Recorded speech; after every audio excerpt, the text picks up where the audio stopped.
England and Wales this afternoon. There has been plenty of disruption, but not the total chaos some had predicted. Worst affected, though, have been schools. More than 2,000 have closed, including all schools and council nurseries in Birmingham. More than 700 in Wales and hundreds more across the Midlands. At several airports, runways have been shut all morning, though most are now reopening. Passengers are advised to check with their airline before travelling. And there's disruption on the railways too, with delays, cancellations and revised timetables in operation in some places. And there have also been problems on the roads, with drivers urged to travel only if necessary. But many motorways and main roads have remained free-flowing through the morning. Well, Robert Hall has the latest on travel disruption. He's in Worcestershire. Just how bad has it been then, Robert? Well, Sophie, just to give you a bit of geography, this is the village of Kempsey. We're quite close to Worcester, not too far from the Malvern Hills, so high ground, always vulnerable. The conditions here are pretty typical of outlying areas where the snow has passed through, particularly high areas, more isolated areas, less protected from the wind. The roads are pretty hazardous. There's a big contrast, though, and we've noticed that. We spent a lot of time looking at the transport networks in this region this morning. A lot of roads untreated like this and extremely hazardous, but get out on the main arterial routes and you can see where the council teams, where the highways agency teams have been at their busiest, and the roads are relatively clear. Not much consolation to the people here, though, who've seen 10 centimetres of snow, the worst they've seen it in 26 years.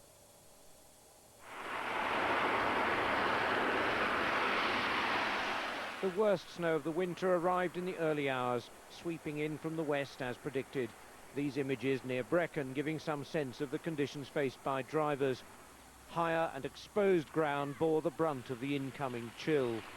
Probably due to people being distracted by things like that, snow blowing off people's roofs and looking at the scenery. Across the motorway network, extra traffic patrols had been put on standby. I joined highways agency officers on the M5. Overnight, Grit and Salt were coping with the snowfall, but warnings from the Met Office had also helped reduce the risk of accidents. There was significantly less traffic, even during the rush hour.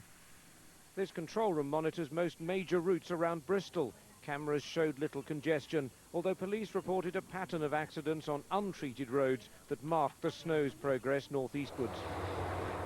Airports too have had difficulties. Birmingham has remained closed through the morning as snowplows work on runways and aprons. There's also been disruption at Luton, Gatwick and Heathrow, where flights have been cancelled or delayed.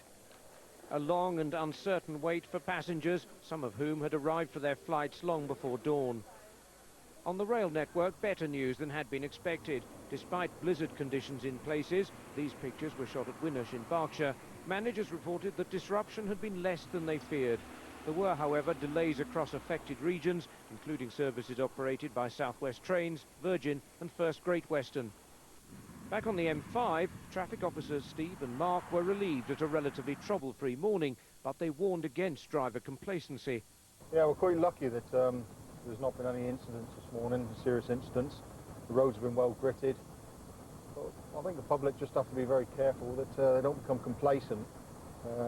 With the weather can be changing, roads can still be slippery, and it can still get icy. The challenge facing these traffic officers, the gritting teams on the motorways and the local authorities is always the same: how to prepare for the unpredictable. Well, on this morning's evidence, they got it about right. This afternoon, the band of snow is still moving slowly across the country, bringing with it a threat to the evening rush hour in more northern counties. It may be a short wintry snap, but the warnings against non-essential travel still stand.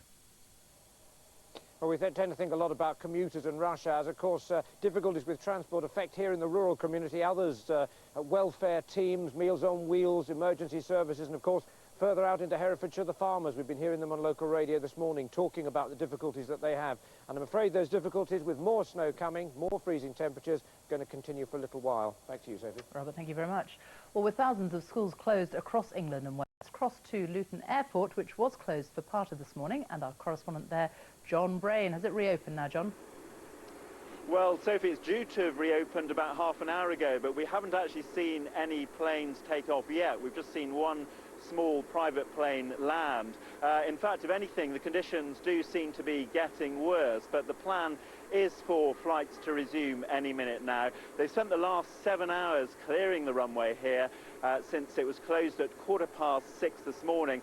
As you can imagine, hundreds of very frustrated passengers crammed in the departure halls, and a number of flights have already been cancelled. All the EasyJet flights which were due to take off before 11:30 this morning, all those passengers have been told to go home. Their flights won't be taking off today.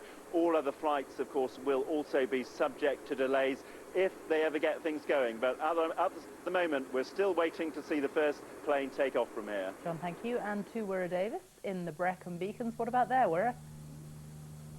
Well, just for the record, Sophie, perhaps in Wales we're more used to this kind of weather because 2/3 of schools in Wales have remained open. However, of course, that means that about 700 are closed, and many of the pupils from some of those schools are out there either building the biggest snowball in Wales or sledging, as we can see. But there has been a considerable knock-on effect from the snow, even though the worst of the snow is now over.